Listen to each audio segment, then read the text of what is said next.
yeah, City Pigeons, episode 113. Can't stop, won't stop. You know we're not going to stop being obnoxious about this, right? You guys know we're not going to stop. You know that, right? This literally won't stop for at least a decade, probably, our obnoxiousness. You would think, but it really pisses me off the way we as a society just move on, right? All this free agency stuff, all these other teams starting to think they got a shot, thinking about next year. I'm like, no, hold up. Who's moving on? We're not done yet. Who's moving on? You're not moving on? Nah, not yet. There's nothing to move on to right now. We fucking suck.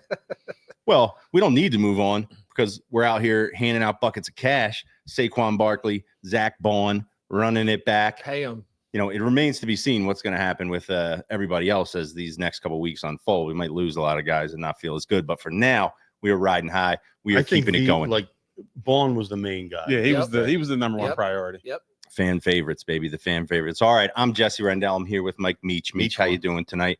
We are up here at the main stage here at the City Pigeons Podcast headquarters. That's a nice shirt, Jesse. Baby. And yeah, I'm about to get into that in one sec. And then over here at the sidebar here, we got Tommy Donuts and Rocky. Fellas, what's up? What up? Everybody's good. Nice hoodie, Rock. I gotta remember to look at the phone, not the TV key. screen. Yeah, Rocky. Talk to us a little bit about the hoodie, though, man. What was the strategy? How'd you get it? What do you mean? How'd I get it? I went on Nike.com and hit fucking order. All right, my bad, dude. I thought it was kind of hard to get, man. I didn't know. That's it. You know, when you're like into sneakers as a child and as an adult, and it's gotten a lot harder to get sneakers when they come out. Like getting a hoodie like this is easy work. Easy work. Yeah, When's this Jordan flagship store supposed to open? Do you have any idea? I think like 2 years ago. Didn't hear about it. Yeah, I don't know. It's huge. It's there. Okay. Yeah. On the topic of getting things, if you guys have been paying attention the last couple of weeks, we talked about how we've been going on various binges, buying up all types of different Super Bowl merchandise. And, I got on Fanatics. I just got my towel. I got my license plate thing, which I put on. Very suspect. Wait, you got the license plate? Yeah, I got the license plate thing. You know how Jesse's you're going, that sucker they count. That's a real legit dad thing you just did right there. You know how you're going through. You're like, ooh, that cup. I need that cup. So that was what we talked about. We talked about the photo shirt. I'm about to model this real quick.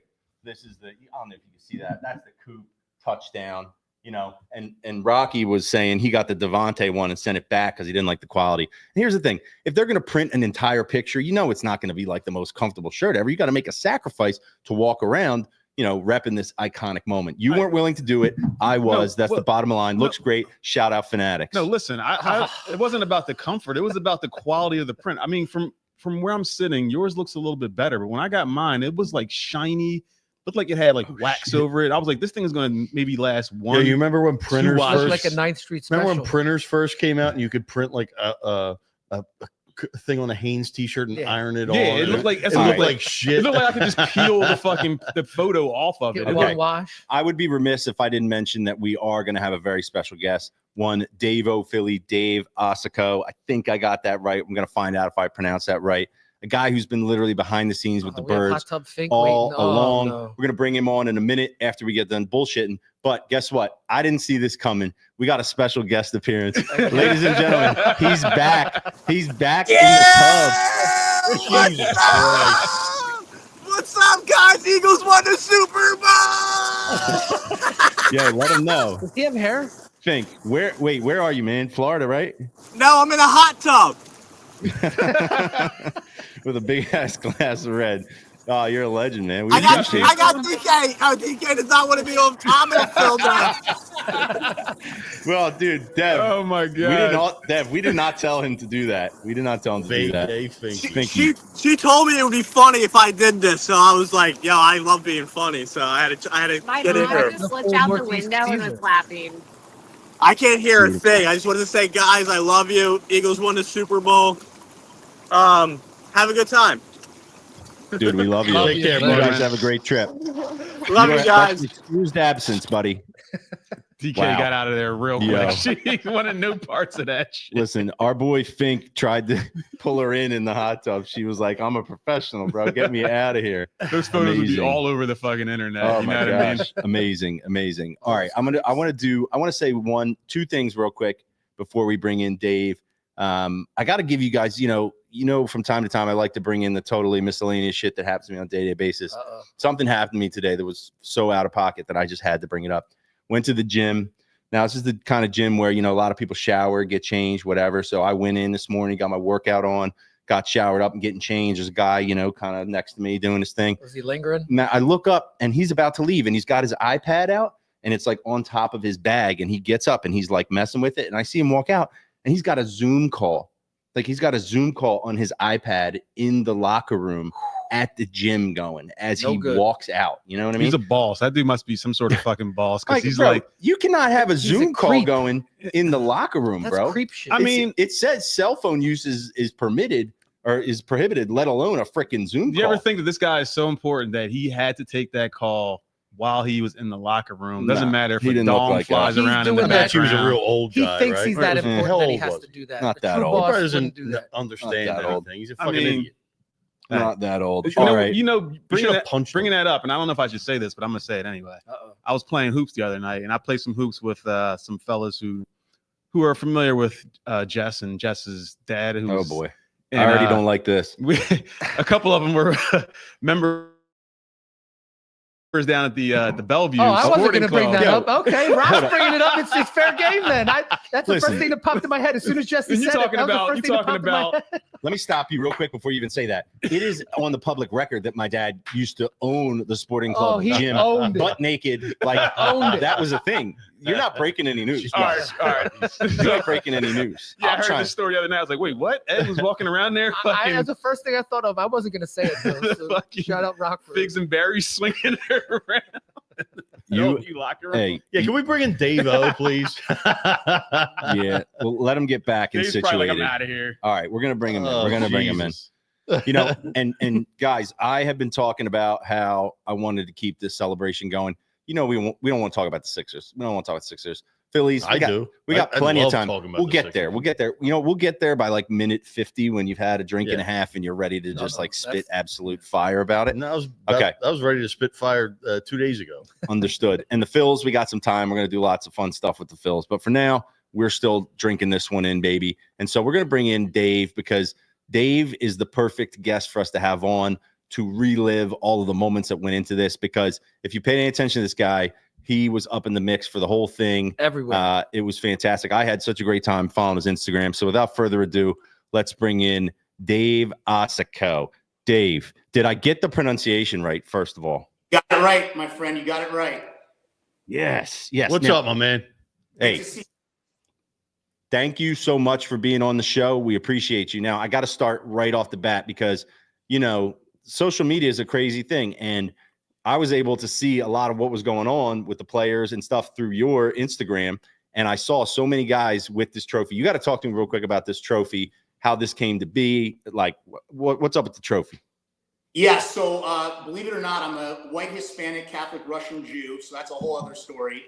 And he's sent to me from an artist based in Medellin, Colombia. His name's Mr. Bling. For years, he made footballs for me for Super Bowl. So I would take a crystal, like when the Rams played the Bengals, I had a crystal Rams football and I had a crystal Bengals football. And I would go around and I would ask people, who was their pick to win, and they would hold up one of the footballs. And so we did that for a couple of years, and then a bunch of people started knocking those off. And I was like, we should do something different. Do you think you could make a Lombardi trophy for me? And he was like, yeah, I think I could do that. He only speaks Spanish, so we communicate in Spanish. And ended up making the Lombardi last year for the Chiefs Niners Super Bowl, and it was shipped to me to Vegas. And in Vegas, it somehow didn't make its way to me. FedEx said they lost it, couldn't find it. I think it was stolen. Somebody probably opened it and saw how cool it was. And so I never got my hands on it. And then cut to 6 months later, somehow they shipped it back to him in Medellin. So a few weeks before the Super Bowl this year, he's like, I got a new one for you with the Eagles and the Chiefs. We don't need to show the Chiefs logo on it. And with me, it caused quite a stir. Everybody went crazy for it. Kids loved it. Parents loved it. The ladies loved it. The guys went crazy for it. And it was a big hit. We actually had it with us on one of the buses for the Super Bowl parade, and people were going crazy. Amazing. That's awesome. Nah, just amazing stuff. Were you on the Super Bowl parade? Were you part of it?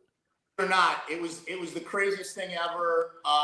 My situation in Philly in general with all the teams, with the Eagles is pretty absurd. And as a fan, I'm friends with a lot of the players. I'm friends with a lot of people in the organization, with all the teams in Philly, including the Union. I'm a lunatic Philly sports guy. So I just got in years ago with the guys, and my access is pretty unprecedented and pretty amazing. I'm very blessed and very grateful to have the access I have. And yeah, I was in fact on one of the buses with the O-line and with Saquon for most of the day. Oh shit, that's fucking awesome. You know, it's funny, Dave, I actually heard that the only way you got all your access is because you're friends with Larry Borden, though. Yeah, that's not. I definitely know you know based on that comment. That's for sure. No, he's that's brother. We've gotten incredibly close over the last few years. We actually met through Victus, the baseball bat company that I work with, and the owners of Victus, Jared. He introduced me to Larry, and we just kind of hit it off and started a really cool friendship. We just got back from spring training in Clearwater a couple days ago. Amazing. I actually visited Larry's warehouse, and I remember leaving, and I saw he had done one of the trucks for Victus. It was the coolest thing ever. He's a great guy. He said he's watching right now, so just shout out Larry. Without Larry, this doesn't happen. So Larry, you're the man. Legend. We appreciate you. Yeah, did you catch any beers on the bus?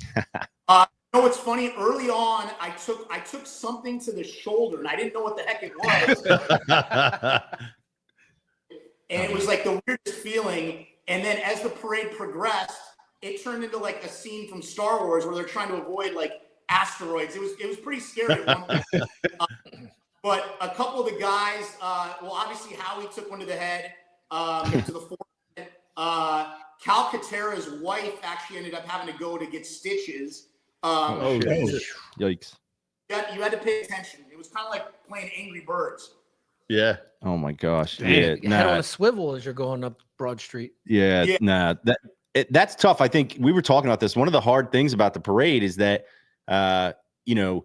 you can't really be on both sides, whether you're a spectator or you're in the parade, right? It's kind of like you got to look one way or the other. And so I imagine some of those beers are coming over and, you catch one in the back of the head. Crazy. That was unbelievable. But I want to go back because, I think we ran into each other at the Philly Special Christmas Party. And I think that was the first time that you were in town with Pete Davidson, if I'm not wrong. And then he just started coming to like all of our games. And I think everybody was like, it's funny, man, because Philly, as you know, is a very provincial town. And we actually had this conversation, I think an episode or two ago about like celebrities and about how, you almost get to a point as a celebrity if you're from Philly where like you're too much of a celebrity and we don't like claim you anymore. Now, how you act says a lot. Like you got your Will Smiths of the world who like kind of say they're from Philly, but they kind of don't. And then you got like Kevin Hart, who's like, became really about being from Philly, but I almost felt like he was like, that's a perfect example. Like he was like too far gone. And what we were talking about was Bradley Cooper and how I was always kind of like, I don't know, man, he's such a huge star. But then notwithstanding the fact that he comes to all the games and hanging out with Howie and Jeff, but we gave the intro at the Super Bowl. It's like, all right, you're good, man. Like you're good. That was a killer intro. You're too. in, you know what I mean? But it was interesting for Pete Davidson to come down. Like he's almost like, I just look at him as like a New York guy, you know what I mean? LA guy. And for him to come into Philly and be here for like all of the Eagles run, I think was such almost like a bizarre thing for Pete us. at Johnny Brenda's. Yeah, like it was like such a bizarre thing. And I know you were like right there for all that. So we need to understand like how that even happened to begin with. Well, first of all, it's incredibly bizarre. But again, I'm very blessed. I work with a very wide net of talents, celebs and athletes. And so it's been really cool for me to experience. As far as, I brought Michael Buffer out there multiple times. I've had Michael do the intro for the Eagles games. I brought Chuck Liddell out there. It's really fun for me to bring people that I'm close with. Michael is a Philly guy. He grew up just outside of Philly. So that makes a lot of sense. Chuck is just like one of my good friends. And Pete and I have gotten very close the last couple of years. And Pete is a diehard New York Giants fan. He's a diehard New York sports fan, just like we're Philly fans. And, it's obviously insane for a Giants fan to be in the Eagles world. And really what happened was, I was like, Pete, he goes, you always have such a great time in Philly. You always speak so highly of it. You talk about these guys like Big Dom and all these people. He's like, they sound really cool. And Pete's a real, genuine human being. And he's like, I want to be around cool people. I want to have fun, and I said, why don't you come to Philly and go to a game with me? And it started last year, and he was like, yeah, maybe. And it never happened. And then this year it just kind of worked out. He came with me to a game, had an amazing time. The reception he got from people were so cool to him and so excited that he was there. There were very few people that said anything negative or, you're a Giants fan, get the hell out of here. I think a lot of that had to do with us getting Saquon this year. Right. And a lot of Giant fans in a weird way were almost kind of rooting for us a little bit, especially as the playoffs progressed and as the season progressed. And, for me, it's exciting because for the players to meet guys like Michael Buffer, like Chuck Liddell, they get as excited as fans get to meet the players. The players get that excited about meeting these talents, these celebrities that they, grew up around or heard about. And so bringing Pete around, like the guys went crazy. Everybody loved him. They thought he was amazing. They thought he was genuine. We got involved. We went to that Philly Christmas special party and had a great time. I introduced him to Jason. They hit it off. Connor Barwin, of course. And then we ended up the next day and we did Operation Snowball, or not the next day, but on that Monday. And Pete and I volunteered. I have a really cool picture of us with the guys right here. That's awesome. That was magical. That was great. Yeah. That whole thing was unbelievable. And I have this theory that I wanted to kind of run by you that I've developed over the last couple of years. And, I think Pete's experience is kind of emblematic of this. And I think it's true for players too. And I think other fan bases are feeling this way too. I think when you look at Philadelphia, and especially if you're like Pete and you come in and you see what it's actually like, there's just an organic authenticity to how everybody feels about what's going on when something like that Super Bowl run happens. And I really think it's something that it kind of can't exist. Guy like Pete, celebrities in New York and LA, there's lots of great stuff happening there. Don't get me wrong. But like those cities are just too big and too transient to ever properly come together the way we do around our sports. And I think fans from other cities are looking at us and saying like, damn, like that fan base is crazy. Like that must be really cool to be a part of. So it doesn't surprise me that somebody like Pete would come in and be like, damn, this is crazy. I want to kind of like be a part of this. I don't know how the Giants part plays into it, but whatever. It's infectious. And, he, as things progressed, he kept wanting to come.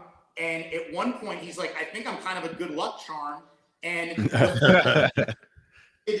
like 5 or 6 Eagles games in his life.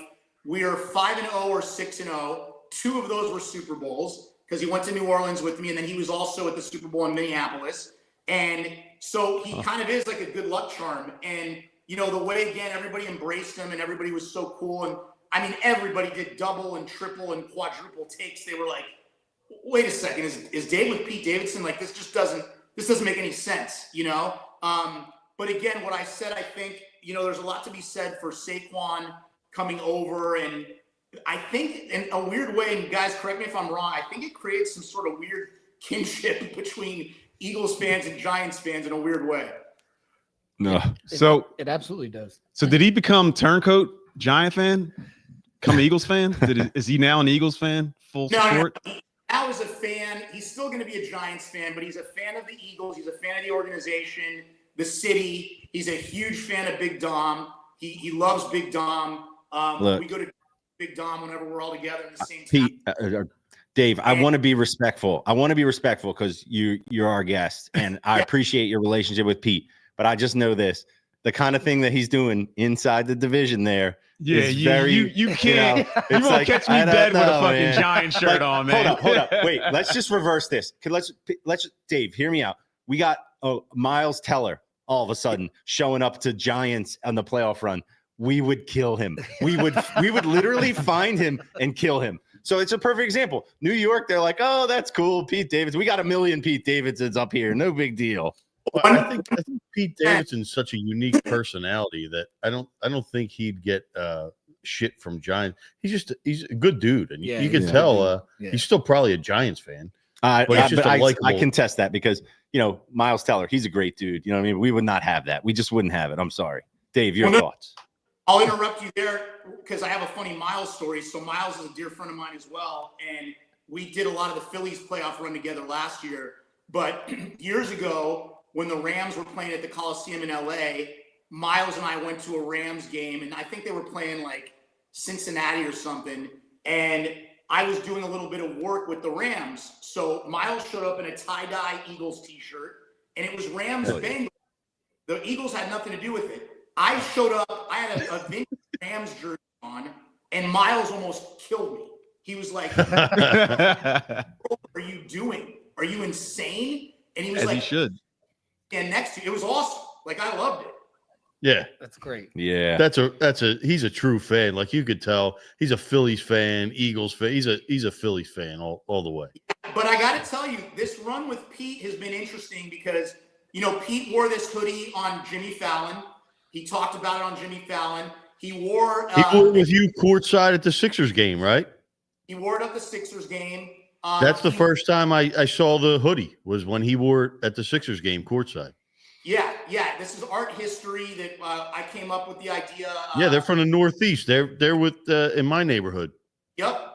And Jay's a great guy, and we kind of came up with the idea, and then I called Dom, and Dom was like, make me look sexy at a and so you can see Dom's he's a little thin here, the Paisan Italian patch on here, but so started rocking it. Bradley Cooper literally was wearing it yesterday in New York. I got one to Bradley. I could go on and on. Aaron Boone wears it. The Yankees man got Phillies roots, and he's a Phillies guy with his dad and everything. And it's been awesome. He literally wore a different Eagles hoodie on a show, I think last night with Bill Murray. So he's definitely, he's definitely adopted us for sure. That's awesome. Dave, I got to know, first of all, where do you get that hoodie? I need the official one. I don't want some sideline I got you. I'll send shit. it to you. And then number two, how's the print on that? How's the quality? Because I don't want that bullshit Fanatics shit that Jess is wearing over there. This quality is incredible. It's art history is the shit. Rock, I'll get you on, man. And it's crazy because there are so many knockoffs, and I actually feel bad. And my buddy Jay actually had to legal up because there were probably 14 different websites that knocked this off and were selling the same exact hoodie. So we think that thousands of them have been sold, but we don't even know for sure. He's done pretty well with it, but he definitely got burnt. There's been a lot of knockoffs, but the original, the OG is Art History 101. I work with Jay, who's an incredible artist. I work with Drew from Philly Sports Shirts that makes incredible quality stuff. We did a really cool thing with the O-line called Protect the 215. I work with Die Hard Philly, which is another incredible brand. So I help the local artist. One of my favorite sweatshirts is a City Pigeons Die Hard. Yeah, Die Hard Philly. That's the guy. Yeah, which is actually funny because it's printed on a Gildan sweatshirt, which you would think is not great, and it's honestly like my most comfortable sweatshirt. Yeah. It's a great sweatshirt. Yeah, I got it. Yeah, Dave, let me ask you: Did you get the invite to the SNL 50th anniversary show? I did get the invite, and Don get the fuck out of here, man! What do you mean? The guy, he's everywhere. What do you think? He's not? Yeah, but that's like the ultimate invite, man. That's incredible, man. That was a big one, and so it was a two-parter. So they had a big musical event on Friday night, which was after the parade, and Dom and I debated whether we were going to make the drive up there after the parade. But everyone was just on such a high, and I got to tell you, like, that was just such a special day. The energy, it's like, it's very hard to even articulate what that's like. I couldn't imagine, man. To be there with the guys. I mean, at one point, and I just posted a lot of stuff a couple days ago because I actually really wanted to take it all in and not be, tied down to my phone. So I just posted about the parade. Like, like last week, and then I posted about the after party like last night or 2 nights ago. Yeah. Honestly, Dave, I saw all that and I was so happy because, I'm just like still desperate for all of that. And I was just like, thank you, man. It was such good stuff, man. It was amazing. Can you imagine, though, being a Philadelphian and not going to the parade? Can you imagine that, Dave? Like if you chose not to go to the parade? Who would do that? Stop, Dave. Dave, they're talking shit on me, Dave. I didn't go to the parade this year, and I regret it big time, but they're talking shit on me. Well, and I respect that, and you have to respect it too. But my buddy Anthony, he works for a big food vendor, and in 2017, he wanted to go to the parade, and he assumed that his boss was going to let everyone off, like it was going to be an off day, and his boss out the night before and threatened everybody and said, "If any of you go to the parade, you're fired." And this that's rotten, man. Whether to lose his job or go to the parade. It was not an easy choice. So empathy for you if you were put in that situation. No, it wasn't that kind of choice for me. My son had a playoff basketball game that night, and I said, I don't want to go down there and get stuck, but I didn't. And everybody else, every other parent at the game was drunk coming from the parade. So I spent like 2 weeks regretting it. And thanks for bringing it back up, Jess. I had to. I'm sorry. I just had to. Run it back next year then. Yeah, hell yeah. Let's run it back. Dude, this isn't stopping. I mean, the way they're handling the Saquon and Zach Bond, like every free agent is going to be like, I want to come to Philly because they take care of you if you perform after 1 or 2 years. So I do, Dave, I still have so many questions I want to ask you about your experience, but you're leading me into a question that I had for us to talk about generally in terms of our, we do a lot of very deep analysis of Philadelphia sports and people count on us for our expert opinions. And so my question is, naturally we're coming off that game. Couldn't have been a better game, right? You couldn't have looked better every phase of the damn game. By the way, go ahead. Because that was one of the weirdest experiences of my life, that game, if I'm being honest. Right? I mean, I can't remember being an Eagles fan and having 10 minutes where my butt cheeks weren't completely clenched. Right. Yeah. Exactly. At any point during the game. Period. I didn't know whether to poop or cry, the last quarter. I was losing my mind. And so it was kind of a weird feeling, wasn't it? Like I kind of felt like it absolutely was. It's like that weird, comfortable feeling you're not used to. I think that game might have unclenched my butt cheeks because I think I was permanently clenched. I'm not sure, but yeah, like what I'm trying to say is we did win the Super Bowl in 2018, right? So annoying with the years. 2018, new norm. We're like Carson Wentz is going to be the guy now. Like we're this is on dynasty, whatever. And you have a game like the one we just saw, which certainly makes you feel great. You got Saquon, you got Zach Bond signing, and you have all the reasons in the world to think that, this is going to happen again next year. And so my only question to you guys is, based on past experience, knowing how hard this is to do, you've only seen a couple teams do this, right? You've seen the Patriots do it. Chiefs, thank God we ran their shit off the rails. But are we too confident right now sitting here, because we're less than a month removed and we're it's happening again. A lot of shit can happen. That's just my question. You guys think we're too confident? This feels so much different from 2018. First of all, we have a coach who doesn't not make the playoffs. 4 years, 4 playoff appearances. That's unheard of. And it's not stopping. I was always behind him. It's not stopping anytime soon. With 4 sets of coordinators too. Good point. Like weird shit's going to happen. Like you see the CJ, GJ, and Darius Slay beef on Twitter today. Some things you just think and don't put out into the you right. Like there's no need for it because Darius Slay could come back on a really cheap deal, and you don't want to make some the pride bullshit. Some people have. Damn it. But not to get right aside from the fact this is going to be. I'm not saying it's going to be a dynasty, but. Man, I wouldn't rather be a fan of any team in the NFL than the Eagles right now. It's looking pretty fucking good. I mean, it's still early. Like teams haven't made all their moves yet, but like right now, nothing's really changed. And at the end of the season, they were like the most dominant team. They're still the most dominant team in my eyes. Nothing has changed. I don't see anything that's going to most too, like in the trenches on both sides. Yeah, of the I don't ball, see what's going to happen around the league that's going to make but the Eagles. Again, like a little devil's advocate here, you say in the trenches, and you're right now. But let's assume that we lose Milton Williams. Let's assume we lose Josh Sweat, which I'm assuming. Okay, fine. Assume that. Then maybe not. They got people, dude. I know. They got people. I'm just saying it's probably going to come down to Howie's ability to win on bets like he did with Zach Bond this year.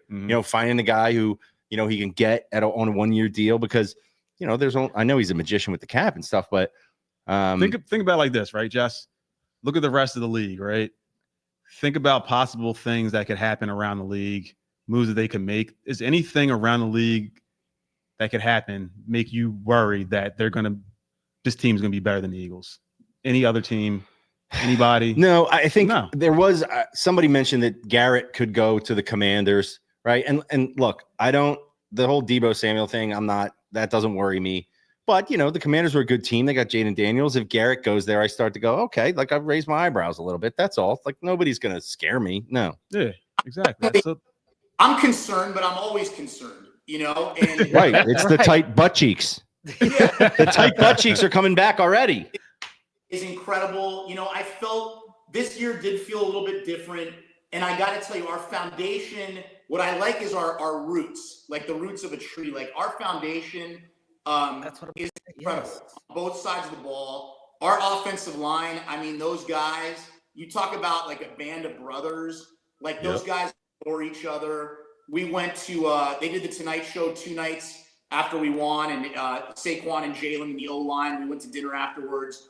Those guys are incredibly tight and incredibly close. And, I think they inspired Lane. I honestly think, Lane probably could have retired last year, but then last year, this year, he's like invigorated, and Lane's not going anywhere. We're going to get another couple of years. So, that's amazing. And I think, you saw it with Kels, like Kels, I think it was hard for him to walk away because that O-line was so close. And, with Coach Stout, who's like a god, and he's hysterical because when he met Pete, he goes, "Hey, just so you know, buddy, I'm the real king of Staten Island. I don't know who you are." Amazing. Right away. But they have an amazing situation, an amazing foundation, and that's why I feel good. I'm never going to say that we're going to win easily, back to back or anything like that, because that's just not my nature. But I do feel good, and it does feel different. And the changes that were made from last year to this year were significant enough that we were able to flip the script, and not to mention we got number 26. I mean, that was good. That was nice. That's a big argument, right? And you know what's awesome? I mean, you look at shit like Jaden Daniels, the Commanders quarterback, great rookie year, awesome guy. But you look at his age, I think Hurts is 1 year older than him. Yeah. And he's got he's been to 2 Super Bowls, has 5 years of NFL experience. Nobody's talking about that. And he's insane. Pretty much the same age as incoming rookies. Like it's that's the analysis people are looking for. That's great stuff. That's really good stuff. It really, honestly, you basically have a rookie quarterback with a resume of an NFL veteran who retired already. Like I'm so glad we got the quarterback that got benched at halftime in the national championship game and just developed that gigantic chip on his shoulder, decided to come to Philadelphia and say F you to everybody. Ice in his veins, man. Like you see the shit with the NFL film stuff on. Like what was Mailata came and he's like, nobody can fuck with you. And he's like, I know. Okay. It wasn't even like, dude, so chill, man. I know. So, nobody can fuck with me. Like, I forgot to mention this. I don't know how I forgot, but we haven't had a show since this happened. Last week, I went to an event put on by an organization called the Philadelphia Citizen, which is like a digital news organization run by Larry Platt, former editor of the Daily News, really good guy. Wrote Jamie Moyer's book. He wrote Stuart Scott's book. Just dude. Awesome guy. Anyway, they gave different awards out, and they had a Citizen of the Year award, which was being given to Jalen Hurts, and they named the Lifetime Achievement Award after my father and gave it to Larry Magid and Judy Von Seldnick. Anyway, amazing event. And Jalen came, and I was impressed. given everything that had just gone on, that he committed to come to this event. He showed up and he spoke. And, you've seen Jalen you just wouldn't expect him to show much, and it was interesting. Like, he spoke for probably 5 minutes and he talked about like drive and all these things that he had just watched. They gave, like teacher of the year, like all sorts of really cool block captain of the year, like really cool stuff for people who are doing things in the community. Right. And he got up and he spoke, and he was clearly moved by it. And he drew like a parallel between his career and how he has like had the drive to keep going and to win and to get better and to make people better. And he made an analogy with all these other people and what they were doing. And I was just kind of blown away because I just didn't really, I didn't expect that. He's so mature, but like he's as good as it gets. I'm 45 with 5 kids. He's 10 times mature than I'll ever be. I'm a little kid compared to, he's just, he even shows up to the games dressing like a fucking jazz player. He's got the beret and the shirt and the pants tucked pleated in. Pants. Yeah. He's a very impressive dude. QB1, baby. QB1, like He's forever. His focus is dead center, Yeah. Always. So, hey, Dave, go ahead. Rocky, you got a question? Go ahead. No, are you about to just swing? Because I'm curious, no, right? Ahead. So, Dave, everybody sees you everywhere with everybody. You're like this international man of mystery. People want to know who Dave is. I'm sure you answer questions about Pete Davidson, Big Dom. I want to know about Dave. I want to know your story. What's your background? What are you into, man? So that's what everybody wants to know. I love helping people. That's my thing. And I'm very sincere in that. My passion for Philly, and I always say this because I live in LA. I always say East Coast people stab in the front, West Coast people stab in the back. And I'd rather be stabbed in the front. I'd rather know what's coming. That's great. I've never heard that. While we're wearing our sweatpants.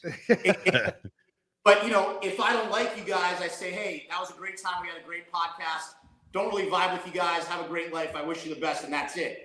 If we're in LA and I have the podcast, I get in the car and I go, dude, Rocky, those dudes were so weird. Like, what the hell? You know what I mean? And it's almost sinister. So that's where my passion for the East Coast comes from is a big part of that.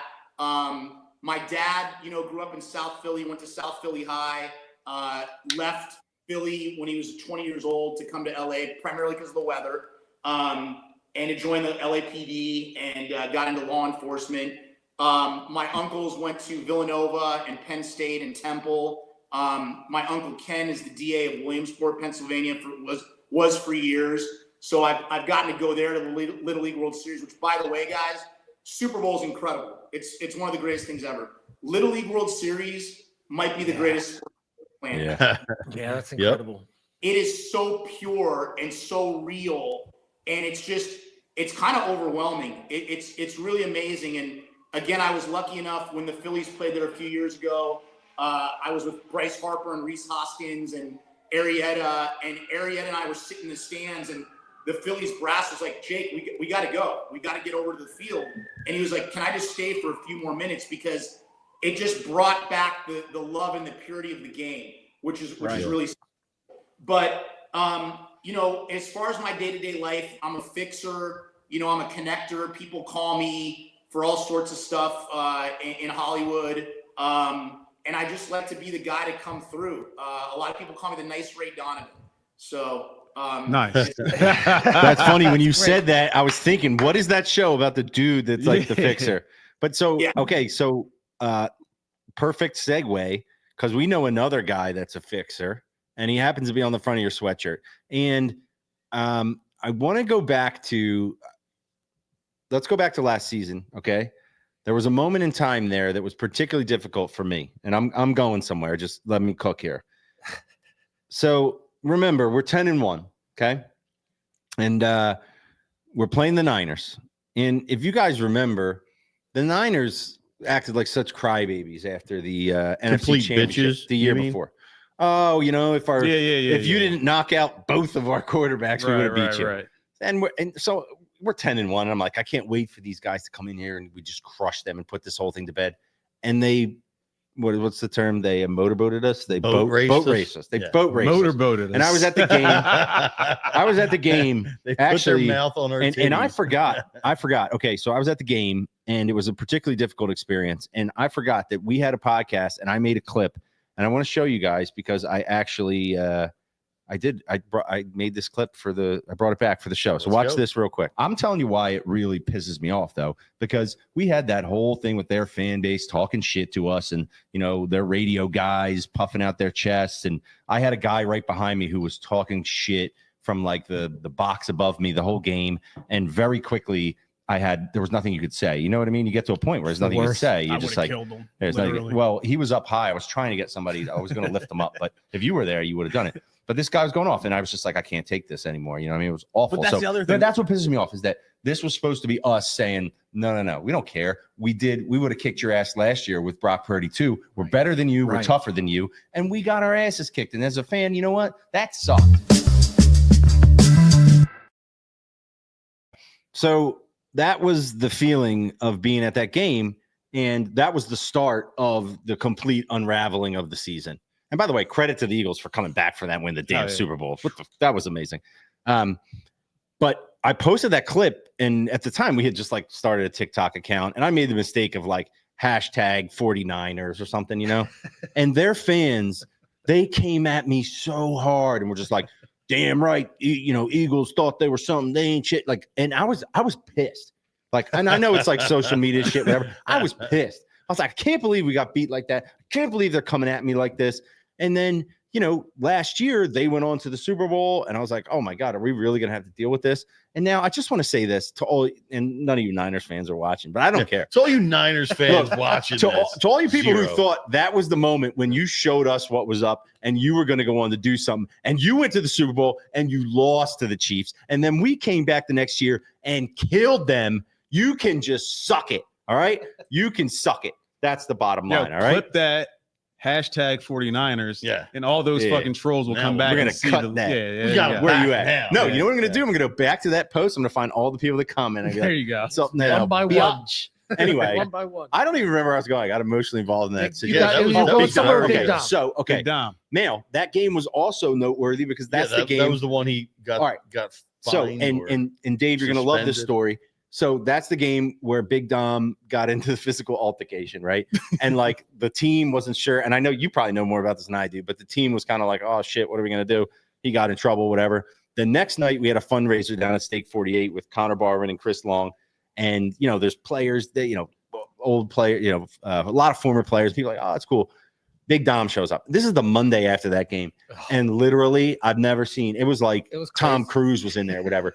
It was the craziest thing I've ever seen. And that was the beginning, I think, of the legend of Big Dom growing, to the, and I mean, it's just carried on. And Dave, I'm sure you have, it seems like you guys have struck up a friendship long ago. So I want to hear from you about what we don't know about Big Dom and what he's all about, man. Because we obviously love him. I mean, there's no other. He is the quintessential Philly character, man. Well, he definitely became Paul Bunyan that night. I'm going to show you this really quick. There you go. That's the night. That's great.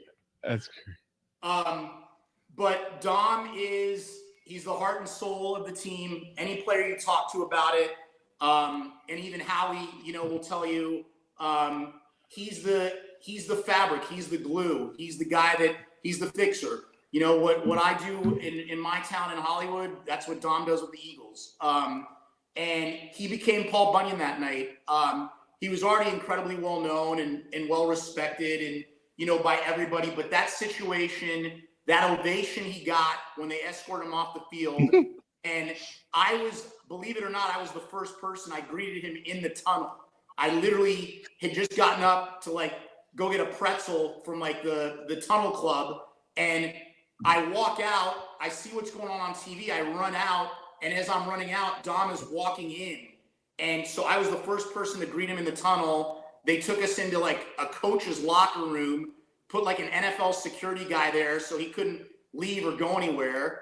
and a couple of the coaches came in and, checked on him and stuff and, told him they loved him. I mean, it was crazy, but the way the city embraced him and the way sports media did, I mean, it was the biggest story on ESPN the next day. Pat McAfee fell in love with him, literally has a man crush on him from that day. It just became a legendary thing. And when Edelman was here for the playoffs, I took Edelman to Angelo's, and I had Big Dom come meet us, and Edelman was like, "Oh my God, Big Dom! Like, oh my God, I can't believe I'm meeting." It was the coolest thing ever. And he's been with the organization 26 years. I think this year was his 26th. He started off in the trenches, worked his way up, and he's an integral part. And it's interesting because you bring up that game, and obviously there's a lot of pundits and a lot of people that say, well, once Big Dom wasn't allowed on the field, then the team fell apart and all those type of things. But there's a lot to be said. He's the soul of the team. And, it was an amazing situation. And, it was really incredible. But I think, again, when I talk about this team, I talk about foundation. And the foundation was planted that night also.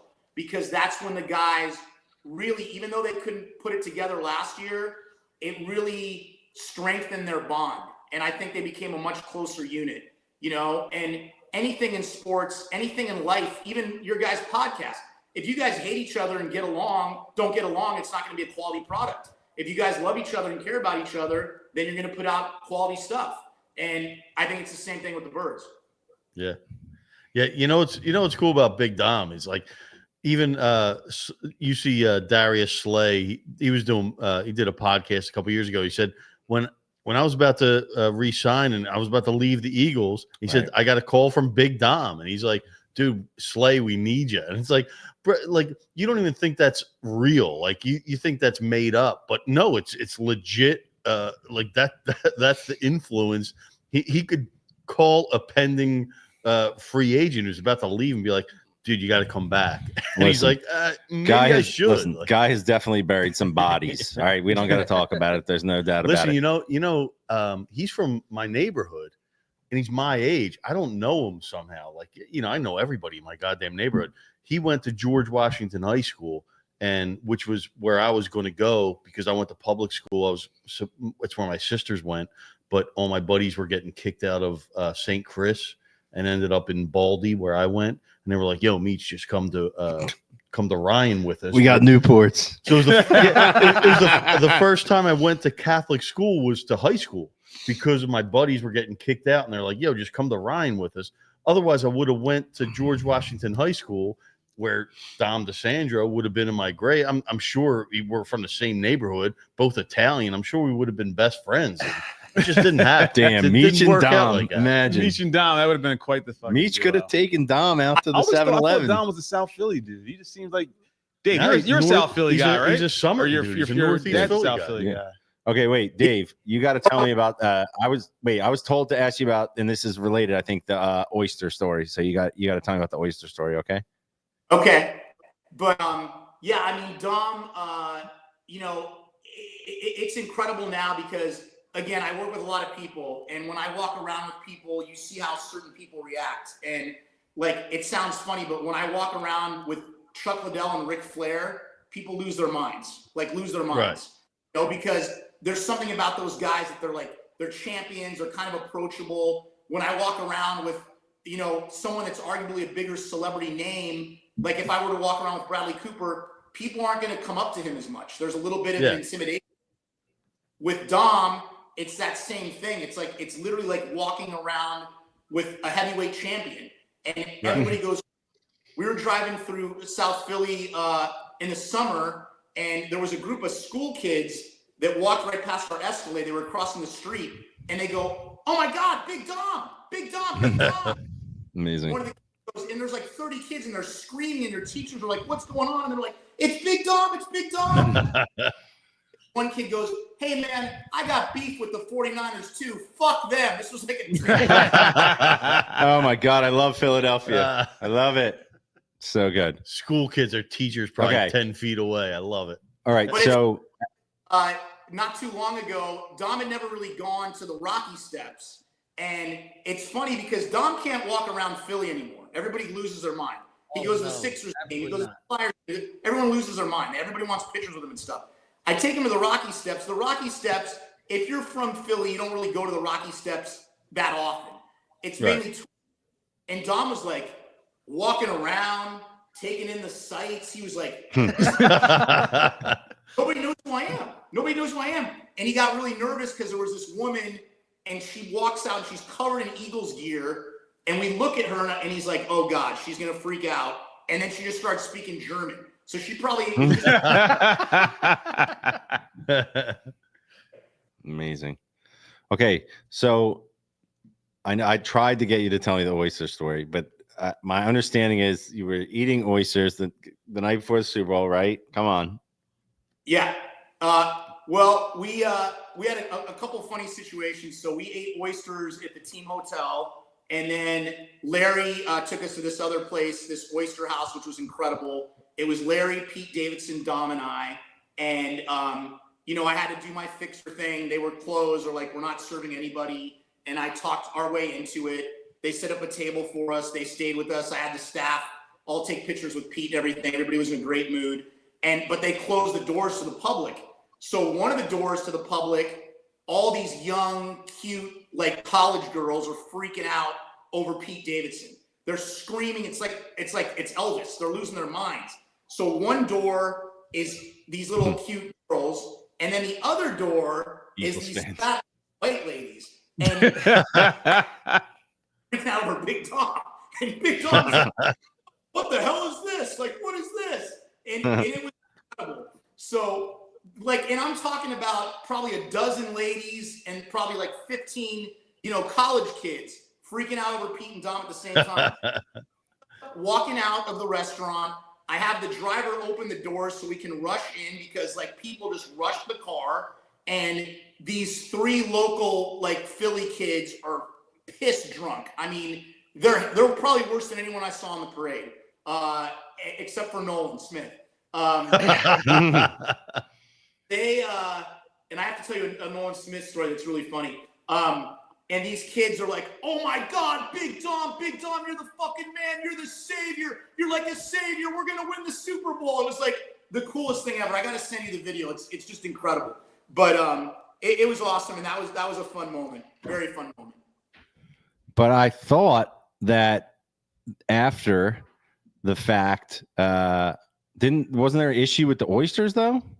Absolutely. So we ate that particular day. I think we had 36 oysters between the morning, the afternoon, and dinner. We were just all oystered out. We wake up the next day, which is the Saturday before Super Bowl, and there's a notice that was sent from the NFL to the Eagles and to the Chiefs saying that there was an oyster scare and there was a possibility that people that ate oysters were going to get sick. It was pretty scary, and we were a little worried about it. A couple of the Eagles guys, we were a little concerned because they didn't feel that great, but luckily it all worked out, and we were all able to avoid it. But it was an official kind of notice that went out from the NFL. Yeah, well, I mean, you're non-essential personnel, no disrespect, but Dom, we couldn't have lost him. That would have been a huge problem. Rocky, you got something? Do I have something? I mean, you look like you were about to say something. No. I do have something, but just keep talking. I want to hear this Nolan Smith story because that's a guy let's do that. As the year went on, I fall asleep. I used to fall asleep thinking about Jalen Carter just destroying guys in the middle, but now I fall asleep thinking about Nolan Smith blowing up offensive tackles and guards as they try to pull on him. So I'm anxious. I'm excited to hear. That's crazy because I fall asleep thinking about all the stuff I have to do and get super anxious and then don't fall asleep. I need to start thinking about Nolan Smith. All right, Dave, Nolan Smith story. He's an absolute beast, as you guys know, just a freakish athlete. He's awesome. He was gone. I mean, gone. Are you talking about him or me on the night we won the Super Bowl? And the night we won the Super Bowl. But the parade, he was on stage, and I was respectful. I wasn't on stage with the guys. I was a few feet back, letting them do their thing. And but a couple of the guys came up to me and they were like, "Dave, Nolan's not doing too good." And I'm like, all right, like let me get him off the stage and make sure that he's okay. And so I go to get him, and I'm like, brother, I'm like, come on, just come walk with me. Like, let's go up to the top of the steps and get you out of here. And he goes, why are you all having me leave? He's like, the mayor can't even spell Eagles. Drunk, but he was able to remember the incident with the mayor, of course, while I was trying to take him away. It was great. That's hilarious. Yeah, that's worth re-signing him to a max. Yeah. No, we don't have to. He's on that rookie deal, right? He's on the rookie deal. All right. Yeah. He's actually in talks about getting traded for Myles Garrett. Nah, I don't think that was real. I think that was just Browns aren't going to trade him. Okay, I got something for you, Dave. How do you go from being in Annie to being in basketball? Explain. I did a little bit of acting when I was younger. I actually quit to play baseball. And I just found that I wasn't passionate about playing a character. I preferred being myself. So I started doing a lot of TV hosting gigs, which was cool. But then I started losing gigs to actors, like people like Mario Lopez and like Mark McGrath and stuff like that. AC Slater. But yeah, AC took a lot of jobs away from me. He's a buddy though, but yeah, so I've had an interesting upbringing. I mainly grew up out here, but my mom, dad, and I would spend summers in Philly with my grandpa and stuff. And it was just such a great experience. It's funny because I always gravitated towards the East, and I'd be climbing trees with kids and chasing fireflies, and I was like, I want to stay here, and they're like, we want to go to Hollywood, and I was like, Hollywood sucks, But yeah, I did a lot of acting when I was young, did commercials and stuff like that. And, I had to choose between baseball and acting, and I chose baseball and had a good little run, played some college ball and stuff. And then realized that I wasn't 6'4" and 250 pounds. And, I played first base, so it probably wasn't the right situation for me. No, but you know what, man? Let me say this. My son is 12 years old. He's going to be 13 soon. He's played travel ball. And I just got to say, like, anybody who plays, if you love baseball and you chose baseball and you played baseball in college, like that's a lot. You know what I mean? I know that by societal standards, you don't play in the league or whatever, but I think that's an awesome thing, athlete man. Of any division, big commitment, of any is a feat in and of itself. Right. And then when you go on to become a coach of a team that's named the Cougars, then that is the best 6, 7, and 8-year-olds. I can promise you that they're going to be locked in. We decided. So I'm really working on their transitions at second and at second. Our other buddy, actually, ironically, did you guys see Mark is in here? I think this is him as the question. Do you see this? So is he with Iverson right now? We got another buddy who's part of the podcast who's at a Sixers event because he's a Sixers season ticket holder. He's in AC at the Borgata, and he sent us pictures. He's hanging out with AI. We're like, all right, cool. AI is going to be on the show. That's cool. And him and Tom are coaching their kids and on a baseball team, and their baseball team name is the Cougars. And we decided this, Tom and I, we didn't tell you, we're going to go and barbecue, and we're going to be really loud in favor of the Cougars and intimidate the other team. I got to ask, moms wear Cougars t-shirts? Well, we have some other shirts that we'll send you outside of the pod that we were looking at. Oh, by the way, I have an awesome City Pigeon shirt for you, Dave, that I was hoping to give you. So I got to get it to you, man. Whenever we get a chance. So Dave, the Eagles got Big Dom, right? What's that? I think the Eagles got the Big Dom, they got the fixer. You're the fixer. What are the chances of you getting that fixer role, Big Dom type of role on the Sixers team, man? Because we need something right now. I wouldn't wish that on anybody. Come on, man. I don't think Dave might can be do too that. big of an undertaking. Come on back east. Hysterical, and you're going to laugh at this. When we had Marcus Fultz and he had the free throw issues, right? Yeah. I reached out to the team because I'm friends with some of the guys, and I was like, I have a sports psychologist that I think can help him. And they didn't take me up on it. And obviously he eventually got traded. But it was one of those things. We're definitely in trouble, and it's gonna be tough for a while. It's definitely gonna be tough for a while. And it sucks. It sucks. But Maxi's an amazing player. He's great. Obviously Joel. I've always told people, and Joel's a great, great guy. I've always told people, though, Joel suffers from kind of what Yao Ming suffered. The guy's such a big guy. It's hard for his body to even walk around, Yeah. Okay. I feel you, Dave, but what's the ratio of Yao Ming trips to the floor, like full body slams to the floor, and Joel Embiid? It's probably Joel Embiid 40-1. Right. Yao Ming never hit the damn floor. Joel Embiid plays Greg like Oden. Allen Iverson. It's just ridiculous. But listen, the only thing I want to ask you guys about the Sixers, I did have this on my my notes for the week. I'm watching the Sixers game with my son the other day, and obviously everything's kind of going to hell in a handbasket. But he's like, Quentin Grimes. He's like, it's fun to watch. He's got 6 points tonight. He's like, he's that kind of player. Yeah, but this is the funny thing. He goes, Quentin Grimes, he's the man. He's so good. He goes, but I might be glazing him. I'm like, you might be glazing him, dude. Yeah, he's definitely glazing. I was going to ask you. He's glazing him? Here's the thing, man. There's like 90 players in the NBA where if you give them the minutes, the freedom to shoot 16 shots, 20 shots, and be the main ball handler and play 40 minutes, they're going to score 30 points. Almost every player in the NBA is that good. Yeah. But I mean, it's. Do you want to build your team around Quentin Grimes? I don't think so. The Sixers team that breaks my heart is the one where we had all the pieces in place, and Brett Brown, I felt just couldn't get them over that edge when we had that great team that had role players. Yep. We had those guys that were shooting threes. JJ Redick was on that team. And then we made some weird kind of trades, but we had such a good nucleus, and I thought we really had a shot, a couple of those seasons, and, obviously things didn't go. All right, that's enough Sixers talk. I love you guys, though. I just like that Dean's using the word. I got a challenge. I want to ask Dave a question, but I also want to challenge him. Okay. Now hear me out. The Dodgers. Okay. Fucking Dodgers are buying everybody. They're loaded up. It's going to be fun. Look, we know it's going to be fun times out in LA. We know that. Dave, I know you're out there, right? And I know you probably got some buddies. They're going to call you down there. You're going to want to go do some shit, You just went to Clearwater. You saw the Phillies. There's people here who are, there's some people here who are like, man, the pitching is going to be so good. If the hitters can just, tweak it a little bit, we'll be good. There's people here who are like, they didn't do enough. It's going to be the same old shit. There are people here who's like, the Dodgers, they're too good.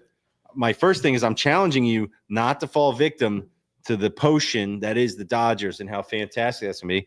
Meech here is I think he's doing something here, and I appreciate that. And then the question is, you're down at Clearwater, and I know spring training is what it is, but you maybe saw a little bit. Your thoughts this is a tough situation for you, I think. You know what I mean? You're out there in LA. People are going to want you to assimilate. And I know you've put up your boundaries. Dave is Philly through and through. I can see this dude ain't selling out. Well, let's hear about it. Let's hear about it. What do you think, Dave?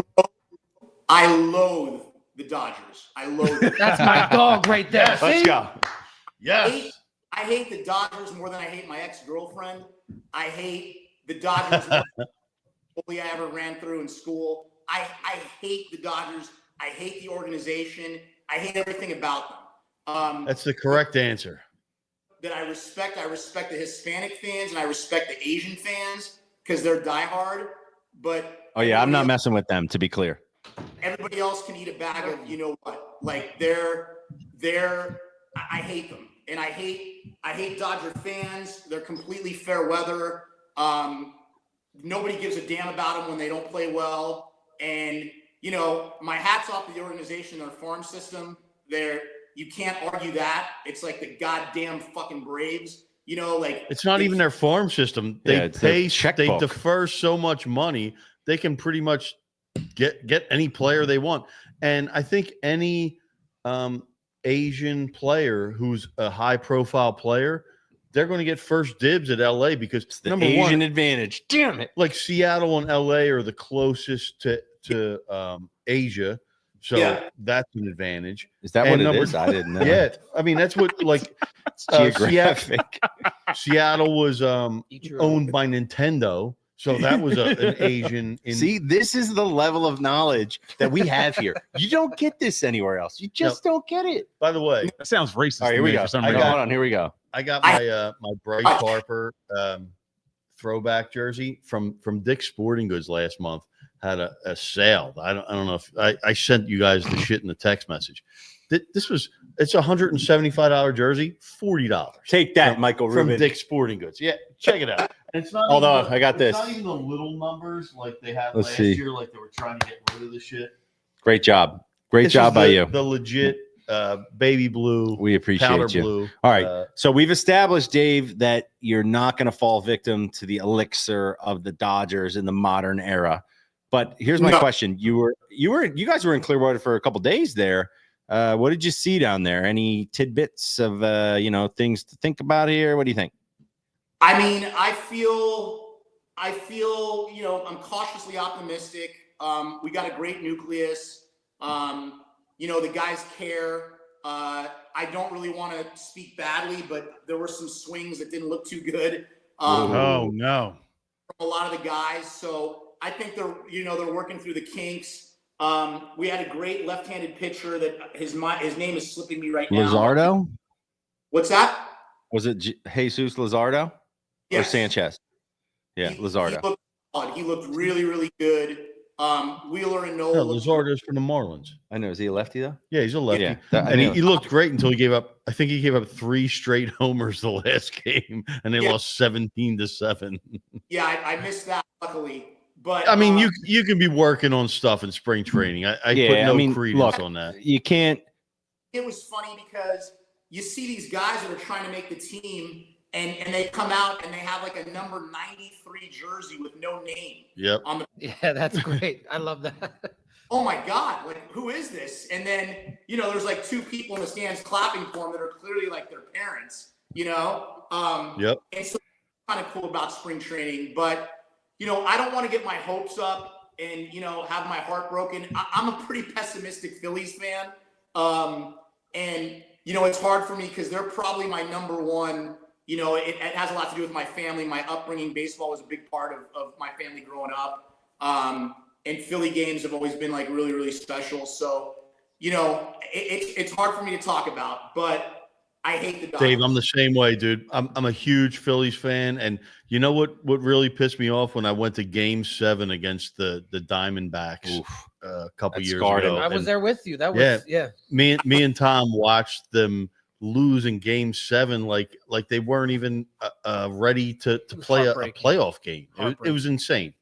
That really soured me on this current Phillies team. The fact that they could lose Game 6 and 7 at home with 2 of their best pitchers against a team that really wasn't ready for the spotlight. You knew they weren't going to make win the World Series. They came back and lost to the Mets. Oh God! Yeah, I mean that was a complete meltdown against that Diamondbacks one. That one stung. I mean that was that was really, really just atrocious. We had to win 1 of 2 games, guys. By the way, 6 and 7. That is part of the butt cheek clenching situation. You know what I mean? That added in there. That's why they're so tight. Yeah, it just is. There's a lot. You know what's cool about that to me, Dave? I don't know if you feel this way. I talked about this with these guys last week or 2 weeks ago, but I'm not too worried about the Phillies season this year just because I have the Eagles Super Bowl to fall back on. Why are you doing that? If shit happens, you did it again. Listen, you doubled down on it. You know that pisses me off. You know what I was doing this week? I watched like the Ravens Eagles game. It was on NFL Network. Holy shit! What an awesome game! That was a great game. Cooper DeJean scooped his ass up in the fourth quarter where he just lifted fucking. Don't back him up on this, Dave. Like, don't tell me that because it's sorry, but like my love for the Phillies is so deep and so pure, like Little League baseball, that like I understand like it's going to suck if we don't compete, we don't play well this year. But at least we had our moment with these guys. You know what I mean? Yeah. Like, right. And at least the like city we got something to fall back on. Yeah, we obviously don't have for a while. We obviously don't have the Flyers, unfortunately, for a while. The Union lost a championship to LA 2 years ago. So it's like we got the Birds and we got the Phillies. And I think, if we get off to a slow start, it's going to be okay. Because remember last year we were so far ahead of everybody, and then we kind of a little bit, and we limped into the here's the cool thing about baseball. All you have to do is make the playoffs. You got to get hot at the right time. You just have to make the playoffs, and then magic can happen. All right, but guys, listen, you know me. I'm here talking about how I want the, magic of the Super Bowl to last as long as possible. But eventually baseball is going to start. We're going to be in the summer, right? And what, like it or not, the vibes from that are going to start to fade a little, and then it's going to be baseball. And if shit ain't going well with the Phillies in the middle of summer, you're not going to be like, oh yeah, no worry, the Eagles won, just write the whole season off. You're not. There's no chance. I know there's no chance. All right, I just know there's no chance. Now, Dave, look, Dave, we'll have to get you out for a tailgate. Yeah, what are these I times actually think here's what we should do. Now, Dave, I think we should have a City Pigeon, because we did this a couple years ago for opening day. Actually, the Trey Day, we did a graphic. Dave, I got to send this to you. Was this your idea? That was your idea. We did like a Dre Day thing, but it was Trey Day, his first year, and we did this amazing. We had a tailgate for opening day, and that was cool. We need to have another event, and I think this time we get a bunch of people together, buy tickets, and we go in mass, and we have like a big tailgate, and we're going to do it with Dave. Dave, you got to commit to us when you're going to be around. We're going to go to a Phillies game. We're going to blow it out. We're going to have the best time ever. Bottom line is this. Don't you sell a certain amount of tickets? Like someone throws out the first pitch. But see, here's the problem. Yeah, maybe. Can we get Dave? The problem is if you call the Phillies and you're like, I want to do a group thing, you have to kind of commit. So I could commit and be like, all right, we're going to sell 200 tickets. Then I got to sell 200 tickets. Well, anyway, it's neither here nor there. We'll figure that out. Here's what I know. Dave the Fixer. No, listen. We've been having such a good time talking to Dave that we are pretty much. I mean, we're going pretty long. This might be our longest running. Yeah, we got to let him go. He's on West Coast time. He's got to go to. He's got to go to a swimwear thing. Ooh, he's got to do a swimwear thing. Red Eye Philly. I leave LA at 12:37 tonight a.m. Wow. Jesse, I do have to say one thing because you said it's going to be the middle of summer. And the Phillies are going to be, whatever. But you know what else happens in the middle of summer? Eagles training camp, baby. Right. Yep. See, that's the spirit. I hear you. Training camp is like torture, though, man, because you're just like, you're so ready to get going. And then you're like, it's just like, can't really get going. But look, I'm with you, man. But that'll be next year. Okay. Whatever. We're going to figure it out. All I know is we've had such a good time talking to you that we've gone on. Thanks for joining us, man. Great conversation. Here's the deal, though. Look, you know how this goes. Once you come on City Pigeon, you're part of the crew, you're part of the fam. So when you come back to Philly, come by. We're here every week. We're doing this thing. You come by, talk to us, check in from LA, whatever. We appreciate it. And is he knows Jimmy, obviously, right? Do you know Jimmy Gorecki? Yeah. Yeah. So that's our dog. Jimmy is like our same thing. He's our LA guy, our contact out there. So now we got a couple. We got a couple guys, and this is great. We appreciate your time. And we gotta hang, man, for sure. I appreciate your guys' time, and keep sticking together. And I love the camaraderie between you guys, and I really appreciate it. And I'm excited, and I love all things Philly. So you guys are part of that now for sure. You're the man, Dave. Thanks for joining us, bro. You're a great ambassador for the city, man. Thanks, bro. We appreciate you, and everybody else. Thanks for tuning in. We'll be back next week. I haven't figured out what that's going to look like at all. We got to find another Dave to talk to. If anybody has any good ideas, let me know. Otherwise, it'll just be There's us. not another Dave to talk to. There's no other Dave. There's no other Dave. Dave, thank you, man. We appreciate you. One of a kind, man. All right. Thank you, bro. 113 out. Love you guys. Let's go.